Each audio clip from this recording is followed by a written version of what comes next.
시장에서 오래 버틴다는 건 늘 맞는 선택을 한다는 뜻이 아니라 틀렸을 때 무너지지 않는 상태를 유지하는 능력이라는 걸 조금씩 알게 됐습니다. 연애도 투자도 결국은 상대를 통제하려는 마음을 내려놓고 내 상태를 관리하는 싸움이었습니다. 저는 30살이 될 때까지 모태솔로였습니다. 연애 경험도 없었고 이성과 자연스럽게 대화하는 법도 몰랐습니다. 사실 관심이 없었던 건 아닙니다. 마음에 드는 사람이 생기면 혼자서 이런저런 상상을 다 해봅니다. 어떤 말을 하면 좋을지, 어떻게 다가가야 할지, 잘 되면 어떤 관계가 될지까지요. 그런데 막상 실제 상황이 오면 머릿속이 하얘졌습니다. 말을 걸어야 할 타이밍을 놓치고 용기 내서 한 말은 어색하게 흘러가고 집에 돌아오는 길에는 아까 괜히 그 말을 했네 하면서 혼자 계속 복귀하다가 잘 때는 이불킥을 날리기도 했습니다. 그리고 30살이 되자 이대로는 안 되겠다는 생각에 연애 코칭을 받았습니다. 당시 저희 코치분은 현재 연애 관련 유튜버 박호로 활동하고 계십니다. 제가 결국 모쏠을 탈출하고 결혼할 때까지 도와주시고 결혼식까지 와주셨죠. 지금도 종종 만나며 연락하고 지내는 사이입니다. 제가 이분께 당시 배운 것은 매력 어필, 공감, 배려를 몸의 습관으로 익히는 것이었습니다. 제가 들이대고 썸 타고 데이트하고 했던 내용을 카톡 대화 또는 대화 및 당시 행동 그리고 상대방의 반응 등을 복귀하면 그걸 토대로 저희 대화 및 행동이 매력 어필, 공감, 배려에 맞았는지 지적해 주는 것이었죠. 그렇게 하나하나 실행과 복귀, 피드백을 통해 조금씩 데이트가 가능한 수준으로 성장하게 되었으나 그럼에도 계속해서 상대방에게서 연락 두절 당하는 경우를 겪으면서도 또다시 복귀하고 배우고 성장해 마침내 현재의 아내를 만나 결혼할 수 있었습니다. 시간이 지난 후 데일 카네기의 인간관계론을 보고서야 제가 배웠던 공감 및 배려에 관한 내용들이 데일 카네기의 인간관계론에서 나왔던 내용들과 비슷하다는 걸 알게 되었죠. 그 책의 내용을 읽고 머리로 아는 것과 몸으로 익히는 건 완전히 별개라는 것 또한 코칭받은 경험으로 알게 되었습니다. 또한 시간이 지나서 한국 CPA협회의 CPA 과정을 배우면서 당시 제가 연애 코칭 받으며 배웠던 내용들이 메타인지 및 의사소통에 관한 것이라는 것 또한 알게 되었습니다.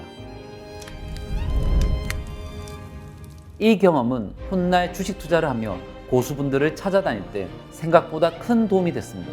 전국을 돌아다니며 고수분들을 만났을 때 의외로 느낀 점이 하나 있었습니다. 그분들은 초보자를 도와주는 걸 싫어하지 않는다는 점이었습니다. 실력이 없는 것보다 배울 생각이 없는 태도를 더 부담스러워 하셨습니다. 질문을 하더라도 해답을 얻기 위한 자신의 논리 구조와 방향성에 대한 질문인지 아니면 정답만 얻으려는 질문인지 금방 느끼시는 것 같았습니다. 물론 누구도 저를 제자로 받아주지는 않았습니다.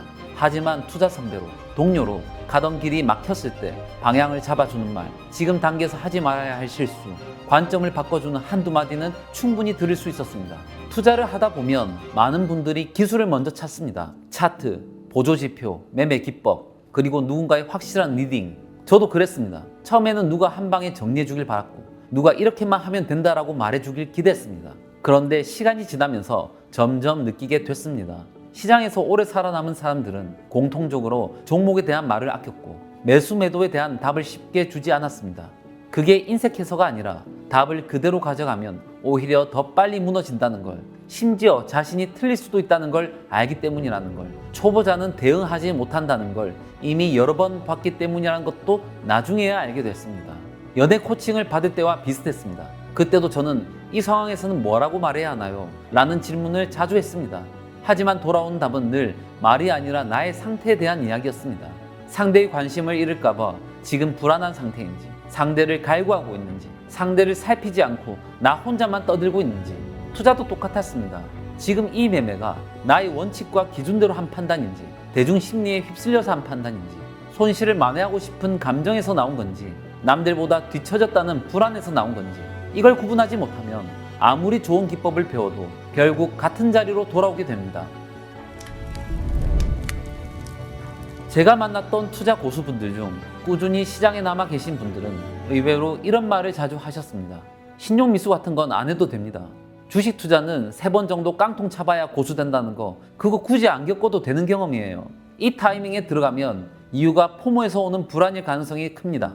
이 말들은 간단했지만 그만큼 받아들이기도 어려웠습니다. 왜냐하면 그 말을 듣는 순간 제 욕심과 조급함이 그대로 드러나기 때문입니다. 연애에서 상대가 갑자기 답장이 느려졌을 때 괜히 말 한마디 더 보내고 괜히 분위기 확인하려다 관계를 망쳤던 순간처럼요. 투자에서도 기다리고 현금 비중을 확보해야 할 구간에서 괜히 한 번 더 들어갔다가 오히려 계좌가 망가지는 경우가 많았습니다. 이때 차이를 만든 건 실력보다 태도였습니다. 조언을 들었을 때 기분이 상하더라도 내가 지금 이런 상태구나 라고 자신의 현 상황을 인정할 수 있는지, 아니면 저 사람이 나에 대해 뭘 알아? 라며 속으로 반박하고 지나가는지, 이 작은 태도 차이가 시간이 지나면 계좌의 생존 여부로 이어졌습니다. 결국 시장에서 버틴 사람들은 지금 돌아보면 연애를 배우던 시절도 투자를 배우던 지금도 제가 하고 있는 훈련은 크게 다르지 않습니다. 내 감정을 먼저 알아차리고 상황을 과장하지 않고 상대와 시장을 있는 그대로 보려고 노력하는 것, 그리고 지금 이 상황에서 나는 무엇을 배워야 하는가 질문하는 것. 저는 여전히 투자 고수도 아니고 인간관계의 고수도 아닙니다. 하지만 하나는 분명히 말할 수 있습니다. 이 훈련을 하기 전보다 시장 앞에서 덜 흔들리고 사람 앞에서 덜 초라해졌습니다. 그리고 그 상태에서만 비로소 배움이 시작됐습니다.